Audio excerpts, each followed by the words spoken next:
Bugun yoshlikni eslagan holda juda barakali. Magazinlarda 5-6 tasi palon pul turadigan pechenisini birgalikda tayyorlaymiz. Sizlar ham shunaqa chugunni qolipda qilsanglar zo'r o'xshab chiqadi. Ishimizni unga xona haroratida turgan margarinni qo'shib, urvoq qilib olamiz. Va bir chekkaga olib qo'yamiz. Unli massamiz xuddi shu ko'rinishda bo'lishi kerak. Endi alohida idishimizga smetana, shakar, tuxum, qavartma va bir chimdim tuz qo'shamiz. Va yaxshilab aralashtiramiz. Tayyor aralashmamizga boya tayyorlab olgan qurum massani ham solamiz. Yana yetarlicha un qo'shib, qo'lga yopishmaydigan xamir tayyorlab olamiz. Xamirimizdan mayda yumalochalar yasab olamiz.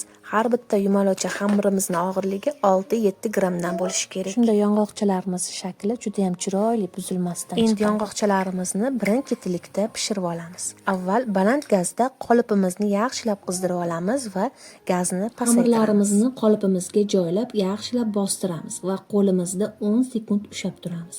So'ng orqa oldini 15 sekunddan o'girib pishirib olamiz. Pishgan yong'oqchalarni chetidan chiqqan ortiqcha joylarini tekishlab, o'zingizlar xohlagan varyoniy malaka bilan to'ldirib chiqishinglar mumkin. Xohishinglarga ko'ra o'rtasiga yong'oq qo'yib birlashtirsanglar ham bo'ladi. Qarabsizlarki, juda barakali va mazali yong'oqchalarimiz ham tayyor. Sizlarga ham albatta tayyorlab ko'rishinglarni maslahat beraman. Retsept yoqqan bo'lsa, like bosishni va yaqininglarga jo'natishni unutmanglar. Yeganlarga shifo bo'lsin, ibodatinglarga quvvat bo'lsin.